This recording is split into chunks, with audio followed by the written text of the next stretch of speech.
इस वक्त हमारे साथ मंच पर पवन सिंह जी है, सरपंच ग्राम पंचायत पूर्वा। बहुत बहुत आपका स्वागत है। बहुत बहुत धन्यवाद आपका भी। जी। सबसे पहले तो आपको हेलो हेलो। जी सबसे पहले आपको बधाई हो कि आपके कार्यकाल में आपकी ग्राम पंचायत जो है वो आदर्श ग्राम पंचायत का तमगा मिला। इसके लिए आपको बहुत बहुत बधाई। आपने इस ग्राम पंचायत को आदर्श ग्राम पंचायत के रूप में बदलने के लिए क्या वो कदम उठाए, आज थोड़ा बताएंगे ताकि दूसरी ग्राम पंचायत भी उस ओर आगे बढ़े और उन्हें भी इस तरह से जो है आदर्श ग्राम पंचायत का तमगा मिल सके। सबसे पहले हमने जीपीडीपी बनाया और जितना अपने यहाँ एसटी एससी और ट्राइबल वर्ग है इनका पूरा समीकरण तय किया। उसके बाद ये रूपरेखा बना के हम भोपाल गए। भोपाल में अपनी कागजी कार्यवाही कराई और आदर्श ग्राम का दर्जा दिलवाया। आदर्श ग्राम का दर्जा तो मिल गया आज से 2 साल पहले, लेकिन उसका पेमेंट आने बहुत देरी हो गई। 2 साल लग गया पेमेंट आने में। पेमेंट आने में फिर कैसे मैनेज किया? फिर धीरे धीरे मैनेज किया अपने हिसाब से। कठिनाइयाँ हुई? कठिनाइयाँ बहुत हुई। उसका तजुर्बा आप शेयर करेंगे ताकि इस तरह के, देखिए फाइनेंशियल क्राइसिस तो मुझे लगता है कि लगभग लगभग सब जगह आ ही जाते हैं, देर सबेर हो ही जाती है, तो मैनेज। पंचायती राज में देखिए क्राइसिस तो बहुत है। क्राइसिस ऐसी है कि अगर आपको किसी भी काम को कराना है तो पहले तो आप फाइल तैयार कराइए। फाइल तैयार तो आपकी हो जाएगी, ब्लॉक से जो भी जहाँ का ब्लॉक पड़ रहा है वहाँ से फाइल तो तैयार हो जाएगी, लेकिन कदम बाई स्टेप बाई आपको स्टेप बढ़ना पड़ेगा। पहले आप ब्लॉक से कराइए, फिर जिला स्तर से कराइए, फिर आरईएस विभाग से कराइए, उसके बाद जाके कहीं कोई काम होता है। बात सही है, कई दर्जे पे लड़ाई लड़नी पड़ती, इतना आसान नहीं होता जितना लगता है, लेकिन लोगों की उम्मीदें बहुत होती है क्योंकि आप जनप्रतिनिधि बन जाते हैं। पवन जी, एक सवाल ये भी है, आप युवा हैं और जब आपने इस तरफ कदम बढ़ाया, चुनौतियां बहुत रही होगी, क्या प्राथमिकताएं थी, क्या लोगों से वादे किए थे और क्या स्थिति है उनकी जो आपने वो काम के वादे किए थे? देखिए, सबसे पहले तो मैं बताना चाहूँगा आपको कि मैं ग्रामीण क्षेत्र में पहले रहता नहीं था। मैं शहर में रहता था शुरुआत से ही। लेकिन जो मेरा डेली का था रूटीन, ग्रामीण क्षेत्र में जाना था, लोगों से मिलता था, उनसे बातें करता था। और मैं था आपका कलेक्शन लाइन डिपार्टमेंट में था मैं। तो ग्रामीण क्षेत्रों में जाता था, जो उनकी दिक्कतें देखता था, उससे ऐसा लगता था कि मुझे कुछ नया करना चाहिए।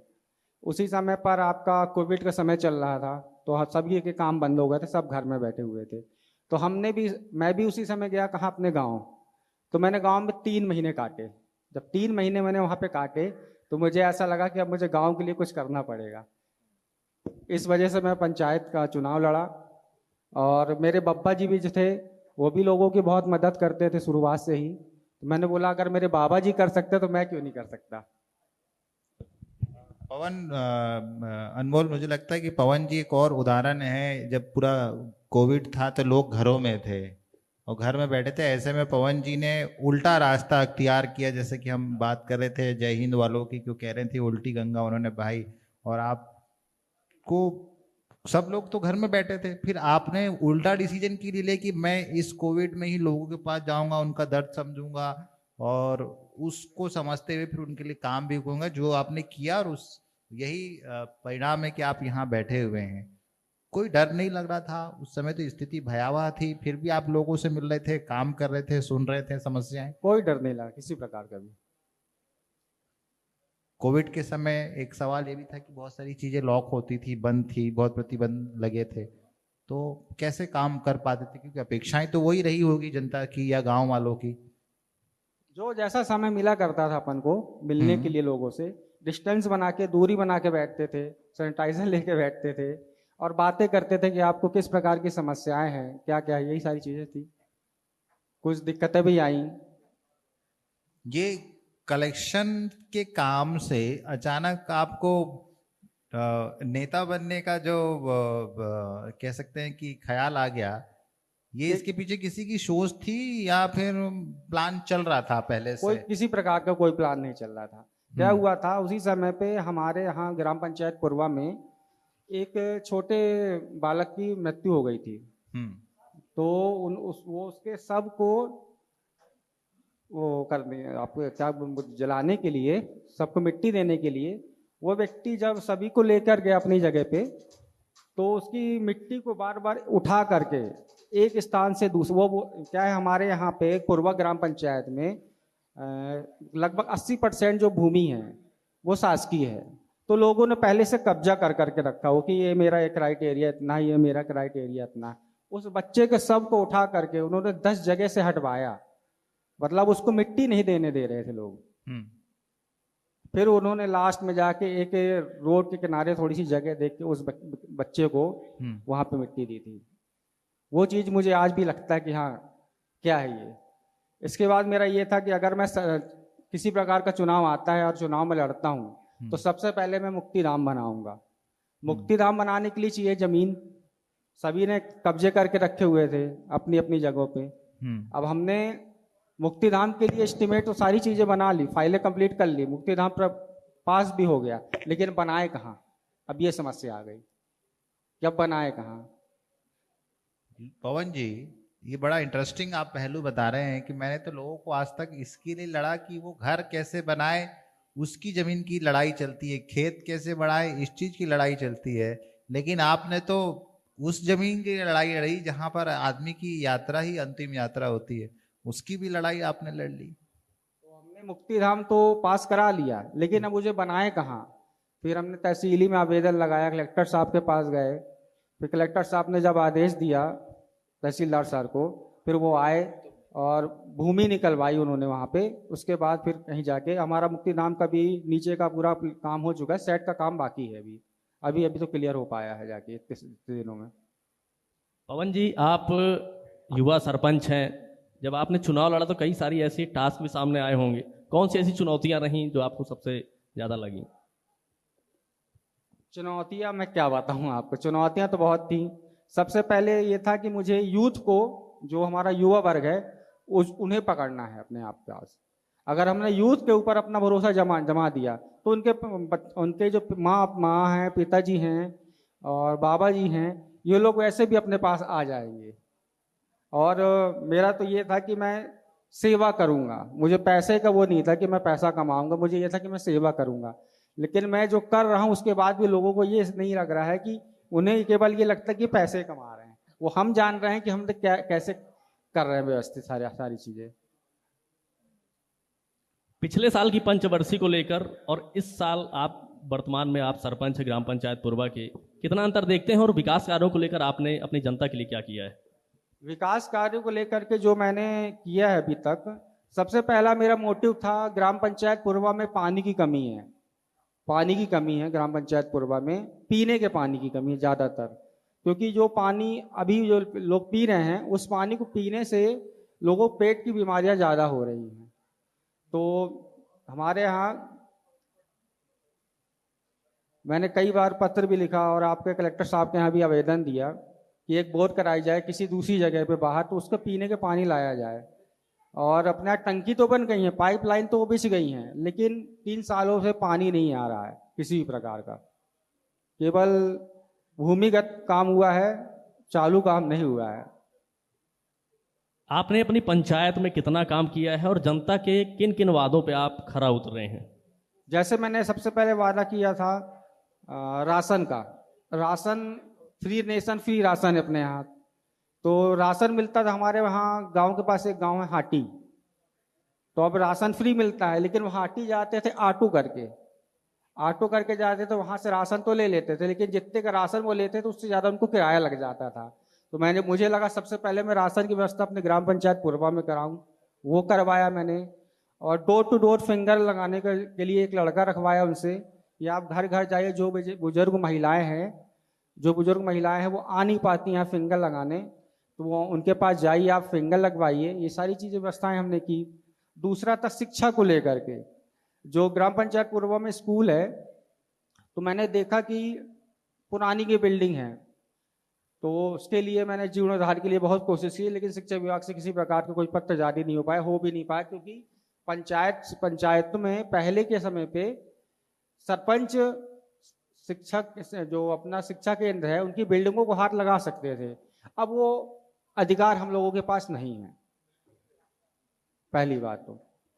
पवन जी, मुझे याद है कि आपकी ग्राम पंचायत पुरवा में एक सबसे बड़ी जो चुनौती का काम रहा है वो एक आपके यहाँ आदिवासी बस्ती है उसरहाई। वहाँ पे सड़क की बड़ी समस्याएं थी और पिछले वर्ष हमने एक खबर भी की थी जिसमें सड़क ना होने की वजह से वहाँ पे एम्बुलेंस नहीं पहुँच पाई थी और एक बच्चे ने अपने दम तोड़ दिया था। उसके बाद का आपका क्या प्रयास रहा है और वर्तमान में क्या स्थिति है? उसके बाद से मेरा प्रयास ये था, जब वो बच्चे की डेथ हो गई थी और एम्बुलेंस भी नहीं पहुंच पाई थी, तो मेरा ये प्रयास था कि वहाँ किसी प्रकार से मैं रोड बनाऊं। तो वहाँ प्राइवेट लैंड ज़्यादा है, तो लोग अपनी भूमि नहीं दे रहे थे कि यहाँ से अब रोड चली जाए। लेकिन उसके बाद भी हमने प्रयास किया, जो शासकीय रास्ता था बीच बीच में उससे हमने निकाला और करीब हमने 90 मीटर रोड उसको BMW रोड बनाई उसको। और आज वो समय है कि वहाँ के बच्चे आज बारिश में भी आराम से पैदा आ जाते हैं, गाड़ियाँ आ जाती हैं, गाड़ियाँ चली जाती हैं, लेकिन उनके बस्ती तक रोड नहीं पहुँच पाई है। लेकिन अब इतना हो गया है कि वो आराम से आते हैं और जाते हैं। सरकार कह रही है कि हमने ग्राम पंचायतों को पहले से ज़्यादा सशक्त बनाया है, पहले से ज़्यादा उनको अधिकार दिए हैं, चाहे वो फाइनेंशियल राइट्स की बात हो या दूसरे निर्माण कार्यों की बात हो। आप कह रहे हैं कि आपने कलेक्शन से शुरुआत करके सरपंच बने, क्या वाकई में ये अधिकार मिले हैं? आप उनका इस्तेमाल कर पा रहे हैं, जमीन पे उतर पा रहे हैं? आज के पहले क्या हुआ, आज से 15 साल पहले अगर अपन जाते हैं तो अगर सरपंच ने अपने लेटर पैड में लिख के दे दिया है कि ये भूमि इनकी है, यहाँ से ये रोड निकलनी चाहिए, अगर वो सरपंच का लेटर पैड मान होता था, सरकारी दस्तावेज बन जाता था। 15 से 16 साल पहले की बात बता रहा ठीक हूँ। कह रहे हैं। आज अगर अपन ने अपने लेटर पैड में वो चीजें लिख के दे दी हैं, अगर उसमें तहसीलदार सर के साइन नहीं है या कि कलेक्टर साहब के साइन नहीं है तो वो नहीं माना जाता। तो फिर ये अधिकारों में बढ़ोतरी हुई या गिरावट हो रही है? गिरावट हो रही है। पहले सरपंच लोगों के गरीबी रेखा कार्ड बनवाते थे, उसमें फॉर्म में सरपंच के सील साइन लगा करते थे, आज नहीं लगते हैं। डायरेक्ट तहसीली से राशन कार्ड, पर्ची जनरेट होती है। पर्ची जनरेट होने के लिए कहाँ जाना पड़ता है? ब्लॉक, बस हो गया। सरपंच का कोई रोल ही नहीं है। और ऐसे कौन से काम है जिसको आपके क्षेत्राधिकार से बाहर कर दिया गया? जैसे आपका मुरुम मिट्टी के काम, मुरुम मिट्टी के काम ऐसे कि लीज देने वाले, जो खदान लीज पे दी जाती थी, पहले मुरुम मिट्टी के काम, जैसे जहाँ पे अपने पक्का रास्ता नहीं बना सकते तो बरसात आने के पहले सरपंच क्या किया करते थे कि मुरुम मिट्टी डलवा देते थे कि कीचड़ ना हो। आज मुरुम मिट्टी आपने डलवा तो देंगे लेकिन उसके नाम पे आप 1 रुपया नहीं निकाल सकते हैं।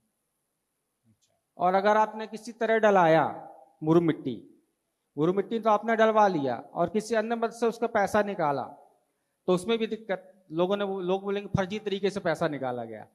काम तो हुआ लेकिन उस नाम से अगर आपने पेमेंट निकाला तो नहीं निकलेगा। वो मुरुम मिट्टी का भी हटा दिया गया है पूरा। तो फिर आप जो विजन लेके आए थे या आए हैं, और आप कह रहे हैं कि जो अधिकार बढ़ाने की बात हुई तो कम हो गए, तो फिर आगे क्या स्कोप आपको दिखता है और कैसे इस लड़ाई को आप आगे जारी रखेंगे? मुझे आने वाले समय में लगता है कि जो मेरा मोटिव है, अभी अगले साल तक तो ठीक है, आने वाले समय में पंचायत में सरपंची को चुनाव, अगर 60% लोग सोचते थे कि हम पंचायत का सरपंच बनेंगे तो केवल 5 से 10% ही लोग सोचेंगे कि हम पंचायत का सरपंच बनेंगे। ये आप सेटबैक है। क्यों? क्योंकि लोगों की नजर में क्या बैठा हो कि सरपंच केवल पैसा कमाता है, स्तर पे काम नहीं दिखता उनको। आज ये है, शासकीय भूमि में आपने कब्जा किया, आपने घर बनाया है, हम देखते हैं, हम शहर में रहते हैं, अगल बगल मकान बनते हैं, एक दूसरे की दीवार से सट के बनते हैं। और गांव में अगर भाई भाई घर बना रहे हैं, एक का पक्का बना हुआ एक का कच्चा बना हुआ है, और अगर उसकी दीवार को उसने सटा के बनाया तो उसमें ये लड़ने लगता है, वो सरपंच के पास आ जाता है कि आप फैसला कीजिए, ये हमारे सटा के ना बनाए। अगर वो 1 फीट छोड़ के बना दे रहा है तो बीच से पानी जाएगा तो दोनों का नुकसान हो रहा है, ये नहीं सोचते हैं। पवन जी, आप तो निर्दलीय है, लेकिन आप जो कह रहे हैं कि आपके अधिकारों में कटौती हुई है और ऐसा है, तो फिर जो पार्टी से जुड़े सरपंच है या जो दूसरे जनप्रतिनिधि है, गांव की बात कर रहा हूँ, क्या वो इस बाबत आवाज नहीं उठा रहे हैं? उठाते हैं, सभी उठाते हैं आवाज, तो सभी उठाते हैं। और मैं अपने 4 साल के कार्यकाल में मैं विधायक जी के पास भी गया, माननीय मंत्री जी के पास भी गया और सांसद जी के पास भी गया, लेकिन मुझे वो बेनिफिट प्राप्त नहीं हो उनसे किसी प्रकार का। पवन जी, जिस तरह से आपने अपनी जनता के लिए काम तो किया होगा नो डाउट, लेकिन आगे अब क्या ऐसे काम हैं जो अपनी पंचायत के लिए आप करना चाहते हैं? सबसे पहला काम मेरा ये है कि पानी की व्यवस्था करा दूँ, अच्छी तरीके से हो जाए, पानी डोर टू डोर पानी पहुँचे, जल की व्यवस्था डोर टू डोर हो जाए, मुक्ति धाम का निर्माण हो जाए। और मेरा एक मोटिव है कि जैसे हमारे यहाँ पे 8वीं तक स्कूल है तो 10th तक किसी प्रकार से हो सके, स्कूल बंद ना हो पाए, क्योंकि हमारे पहले जब 2 साल पहले हमारे स्कूल में, ग्राम पंचायत स्कूल में करीब 190 बच्चे थे। फिर अपने प्रिंसिपल राजेश गर्ग जी हैं, ये आपके पहले बैंकेट 1 में थे, वो जब से आए हमारे यहाँ उन्होंने बच्चों की सीमा 380 कर दी। मतलब इतना कंट्रोल किया उन्होंने, डोर टू डोर जा जाके घर में कि आप अपने बच्चों को हमारे स्कूल में भेजिए। अच्छा खासा उन्होंने किया है तब से कमान संभाली है, तो और हमारा पूरा उनको समर्थन भी मिलता है। तो पवन जी, आप अच्छे विजन लेके काम कर रहे हैं और उम्मीद करता हूं कि आगे भी इसी तरह से रहें और आपकी जो लड़ाइयाँ हैं अच्छे काम के लिए वो जारी रहेगी। बहुत बहुत धन्यवाद, आप समय निकाला आपने और हमारे इस कार्यक्रम में आप शामिल हुए। धन्यवाद।